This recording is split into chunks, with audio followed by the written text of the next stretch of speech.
The farm has this quality to it of healing and peace and renewal and just a place of, I will go as far as to say, miracles. These kids, they've never had any kind of experience like this before. They've never been in the country. They've never had a dog of their own, per se, that they could really train like this. And I think for them, it builds their confidence. It softens the rough edges a little bit for some of them, I think. What was it that you and Wendy did together so that she could do better when she was having trouble? Compliment her, tell her that she did good, and focused on her. You can step back and watch the interaction between the kids who come here with such barriers and walls, and the dogs break them down immediately. It's all about just the dog at the moment. Her name is Daisy, and she's like 5 years old, and she likes to get pet on her stomach. She's a good dog. She likes to eat. She's very fun to be with. I like her. The key to success here is connecting hearts, and it's connecting the hearts of the children with the hearts of the dog. It's a relatively easy thing to do because these kids are in need of this and they're looking for it. And the dogs, of course, they're looking for an opportunity to rejoin with another human, another person. CBS presents Lifting Their Spirits, Camps for At-Risk Children. The narrator is Ted Holmes. Glen Highland Farm is a nonprofit border collie rescue organization in upstate New York. Once a working horse farm, the land is now a sanctuary for abandoned, abused, and neglected border collies, all in need of adoption.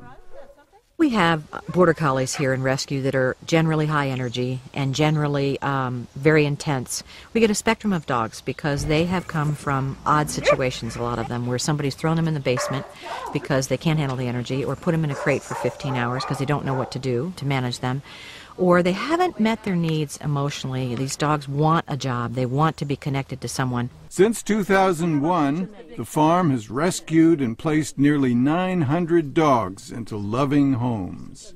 But during the month of August, the farm opens its gates to at-risk youth from the New York City area. It's a unique summer program called Camp Border Collie for Kids. The kids work one-on-one with the farm's rescued border collies, feeding, training, and caring for the dogs, while learning the virtues of compassion and nonviolence. John Anderson is the owner of the farm and director of the camp.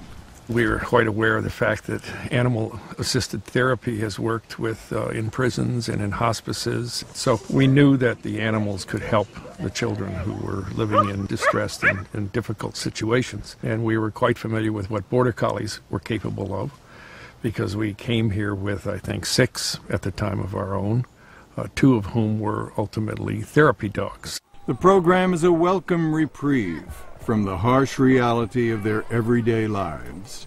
In the particular case of the inner city kids, they need relief. They need relief from fear. They live in a life that has a lot of heaviness to it, and the dogs will offer them joy, a lightness, a way of being happy about life. These are abused, neglected, abandoned kids for the most part, who are coming from broken families. They are disadvantaged economically. They're all minorities. And they're living in really difficult environments in terms of the inner city, where violence in many cases is an accepted way of life. Violence towards animals, violence towards humans. So their life is a troubled and difficult one. It's an easy thing for the kids to see that the dogs have come from a place that maybe is not too different from where they're coming themselves. The dogs just accept you right off the bat, and for anybody, that's a heartwarming experience. For the last 7 years, the farm has provided a much-needed spiritual oasis for both kids and dogs. We never purchased the land for ourselves. That wasn't the intent. Both Lily and I felt that the land, when we found the right place, was going to be open to people for healing and for dogs for healing for the same purpose. The land is quite special. It has a long history that traces back to Native Americans, actually, the Iroquois tribe, part of the 5 nations who inhabited this land. So there is a substantial spirituality to the land, and we try and impart that to the kids while they're here in terms of walking softly on the earth, respect for all creatures, and we try to bring some of the Native American traditions into the program with the kids. The desire to work with inner city kids came from John's own childhood experience growing up in Chicago. I grew up in the inner city in Chicago in a very tough neighborhood. At 11 years old, my best friend and I were walking to school. He was stabbed to death in front of me. As a kid, I had to go home through alleys and so forth to avoid the gangs who would always wait for you and take your stuff and beat up on you and so forth. So that was the beginning of my childhood. He eventually left Chicago and went on to become a successful CEO for several multi-million-dollar companies. But he never forgot where he came from. I intended to come back someday and put together a program that could help these kids see that there was another way to look at life. After many years, the corporate fast track began to take its toll. It looks a lot less like success than it is, and you begin to get uncomfortable with it. So it was a gradual process. He and his wife Lily gave up their lucrative careers in corporate America and made a mutual commitment to a life of service. I was looking for a different set of meanings in life. That led me to a lot of study and a lot of exposure to different ways of looking at life, in particular Eastern philosophies. I studied with many different Buddhist teachers and became convinced that the Buddhist philosophy made more sense for me. Today he's a practicing Buddhist, a spiritual philosophy that inspires his life and the life on the farm. It's the principles of kindness, compassion, patience, and understanding that I think is a way of life led us here and hopefully prevail in how we live here. And it's not complicated, and the dogs reinforce that for us every day. I mean, we're fortunate to live here with 50, 60 dogs who constantly remind us about what the real values in life are and how to behave as spirits. Both Lily and I believe that we don't necessarily select the dogs, they select us. And we believe they're here to help humans who are in trouble due to the kind of environment and stress and value systems in which we are brought up and live. Do I believe they're spiritual? Yes. Do I believe they're teachers? Yes. And do I believe they're here to help us? For sure. You know, all we have to do is say, okay. Lifting Their Spirits will return after this message. The kids will sit and talk to the dogs at times about things that they can't talk to teachers, social workers, or parents. You just can see that they're craving for someone to sit with them, stand with them, be with them. And when they put their arms around the dogs, you know, and saying, thank God you're here, you're my friend. And they're having a conversation, and you know that conversation is about something that they needed to talk about. Pretty neat. Perfect spot right here. Here at Camp Border Collie for Kids, inner city at-risk youth are spending time in nature, learning the principles of compassion, nonviolence, and patience, all with the help of man's best friend. You be nice to your dog, you should be nice to people because it's just not right being mean to somebody. And at this camp, they don't like people being mean. They like everybody be a team together and help the dogs. The rescue dogs are readied for adoption as they work one-on-one with the children. When we start the kids program, there's a part of me that gets excited because I know that the dogs, when they're with the kids, will start to get ready. Because something happens with these and these dogs where it's like the dogs have there could be a person again who's with me. Her name is Jaxie. She's 2 years old. If you want to know her weight, she's about 30 pounds. And she came from a New York farm that surrendered her here because she had too much energy, just like me. Every child that comes in, I try to select carefully who's going to be the dog that's going to bring their heart opening to a greater level. Because when the kids come in, they're nervous, they're afraid, they've never been with the dogs. So finding a dog who's going to fit each child is like a little miracle in motion. What do you think her mind is like? How would you describe Jaxie's mind? All Jaxie wants to do is play, run, play all day, run. She never wants to relax. She's kind of like you. Just like me. Amazing. Once the kids are introduced to their dogs, They begin by learning the basics of obedience training. We teach them things like it's not what you say, it's how you say that, because dogs respond to tonality more than the literal word. And it's how you use your body. 90% of us approach dogs incorrectly until we're taught the right way to do it. They're taught all sorts of voice tones to use with different commands. You ask a dog to sit, you use a soft, normal voice tone. You ask a dog to stay, you'll use a strong voice tone. Come here, Jackson. And if you want a dog to walk with you, you want a dog to run, you'll use a happy voice tone. Mama, come. After successfully completing the obedience program, they move on to agility. Wendy Donahue is one of the camp's volunteer agility teachers. This is a typical agility course. This is something I would see at a trial. That's what you call agility competitions, a trial. Abby and I are going to try to get through this course without making any mistakes. I'm not going to guarantee we're not going to make mistakes, because we still do. It's a good activity for any dog. You used to see basically border collies in this because they are so active. It gives them a job. And border collies, as we all know, love jobs. The dogs have to trust the kids to tell them where to go and what to do and to keep them safe. And that's the next step beyond the obedience piece. Because if you're 5 feet off the ground on the top of a slanted board, you really need to be able to trust the person who's down there on the ground to get you back down off that board. Good girl! Remember when you came and you told me you didn't want a dog jumping on you and you're afraid? Do you think he has the same kind of feeling?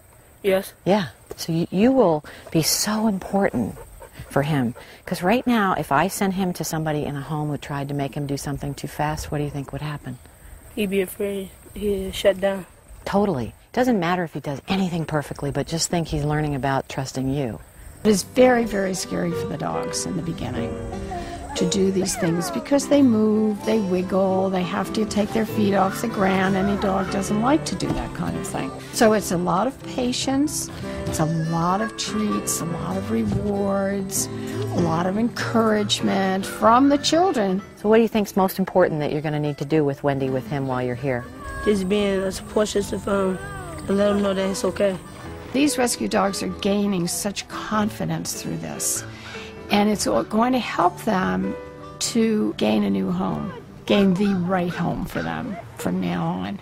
It's a huge confidence builder for the dogs. The other thing that happens with the kids and these particular dogs, the border collies are very intuitive.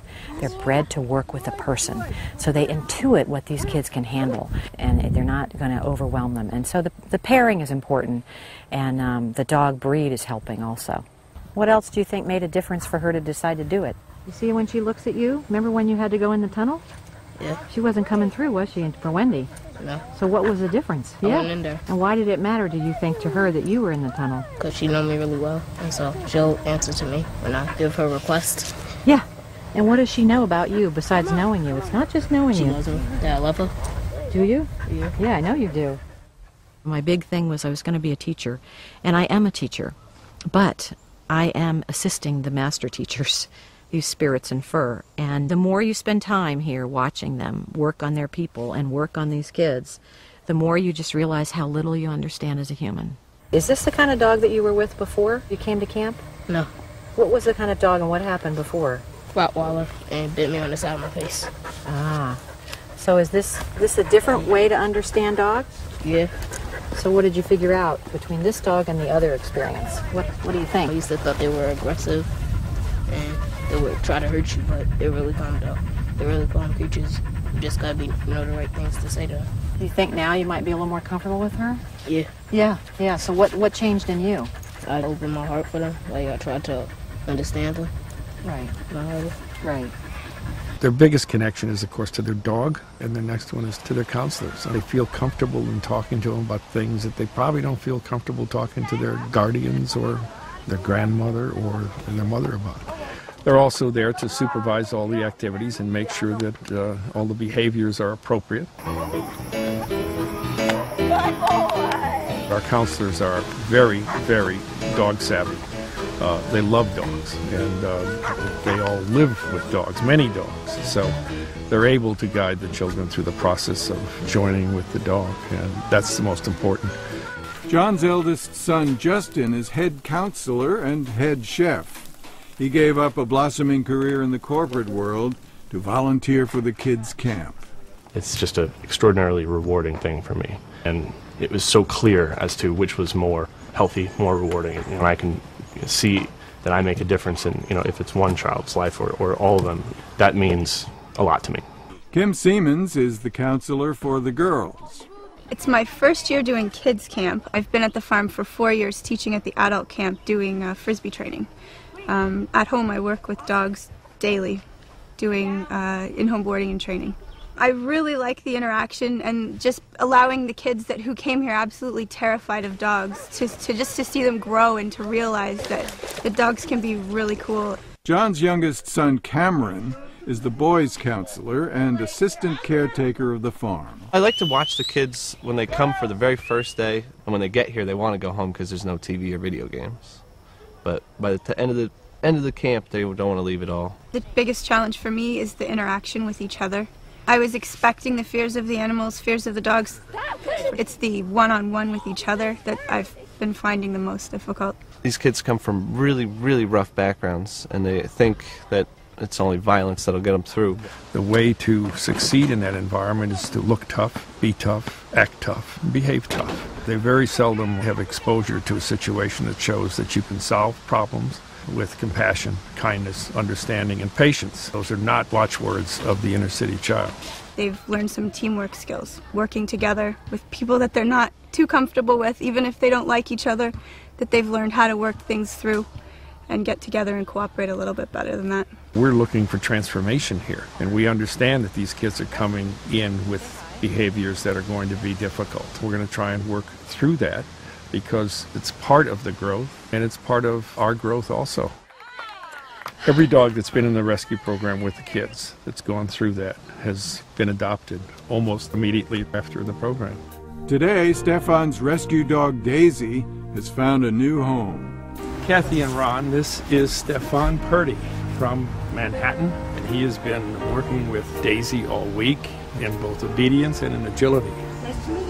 When we know there's a potential for an adoption, I'm excited because now I know that this child gets a chance to participate in what this is about. You have something you want to ask? What activities would you give her? Well, I'll do anything that she wants to do. Well, one of her favorite things is play with the ball. Yeah. The most empowering thing I think you can do in any time of this life is help another being. And if you can help them find their way, that's a bigger empowerment. So she has a wonderful chance at something new, and you were part of helping. Thank you for that.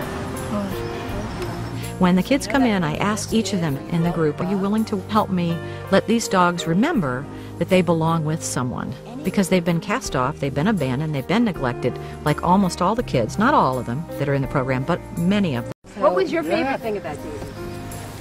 When she liked to be pet on her stomach. That was my favorite thing. While he was training and while he was doing some agility and while he was hugging Daisy and rubbing her belly and having the joy with her, all of his own life was on the back seat for a minute. If you want to say goodbye to Daisy, it's a good time. Good wishes in her new life. Goodbye, girl. You're a good girl. Yes. You're a good girl with your new owners, okay? I can't think of anything more divine than being able to sit and watch that. I call it the Church of the Dog. I really feel that there is a service, and it's a way that the dogs are in service to bring people to their hearts. And you can sit in a church and you can certainly have all kinds of faith. But what I've seen in front of my own eyes over and over and over again, and it was right there with Stefan, is the hearts opening up to what is really the big point of life, which is to have a feeling in your heart of why you're here. It's divine intervention, and I am always humbled. We do a lot of crying here, happy crying. Every time there's adoption, there's a celebration. Is it bittersweet for them to lose a dog during the process? Of course.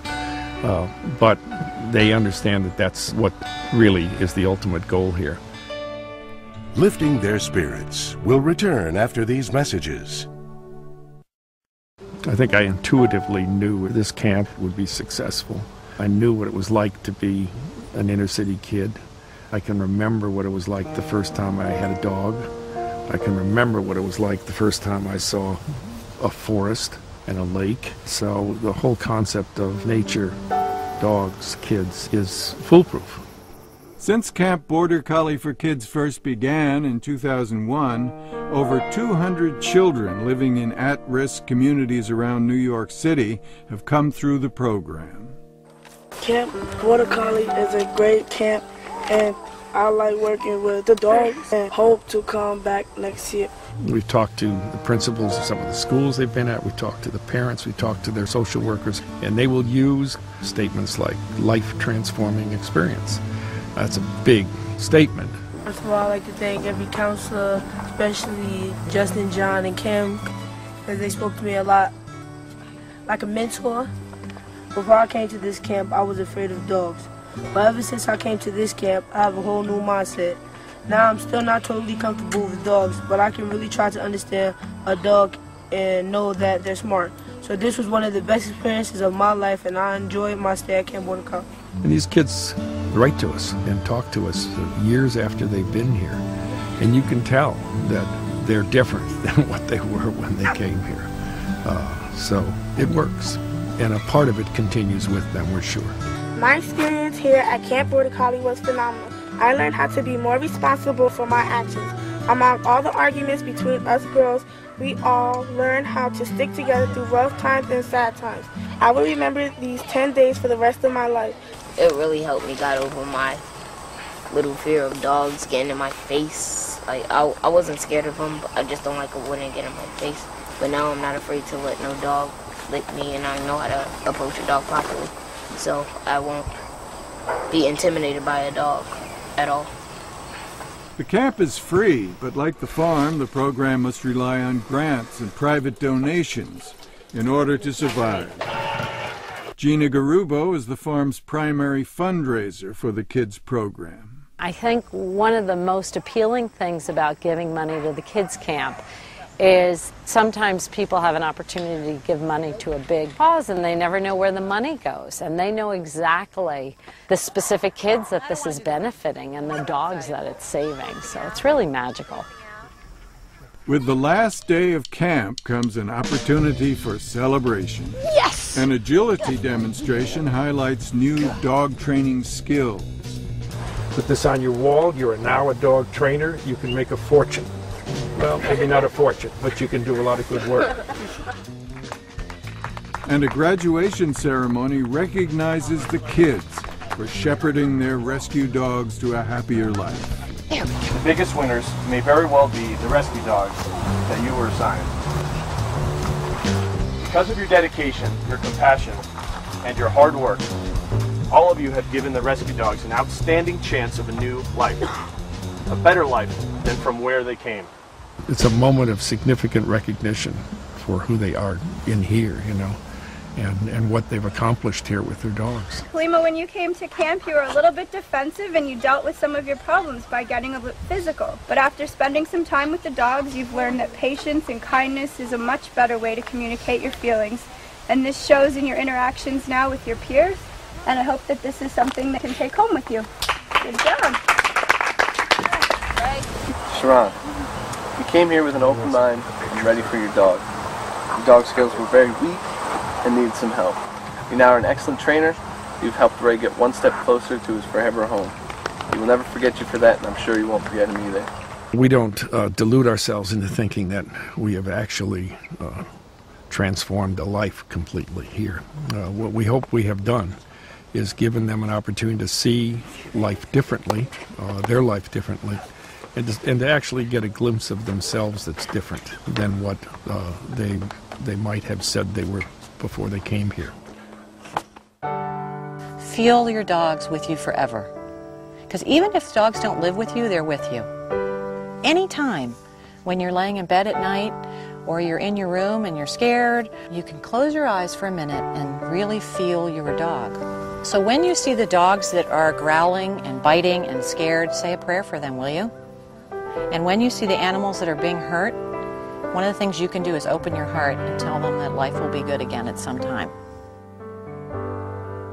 The The children also become a permanent member of the family at Glen Highland Farm.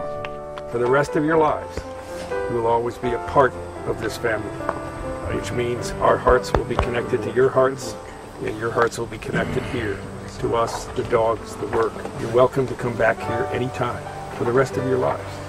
You come visit when you're grown up, you come visit when you have your children.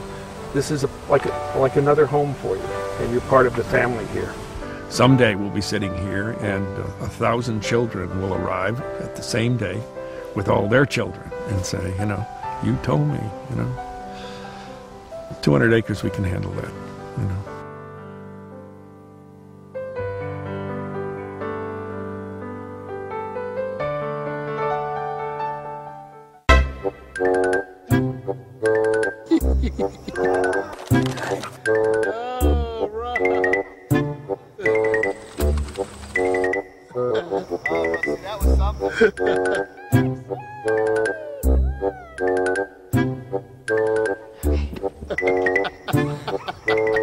Go on. That's a good boy.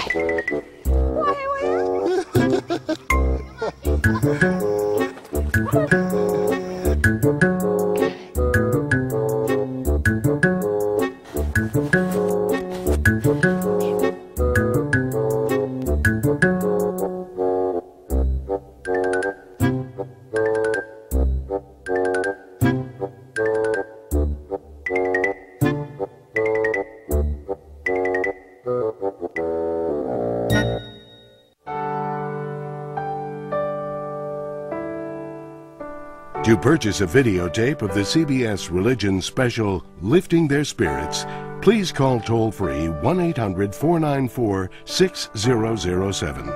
That's 1-800-494-6007. Call now.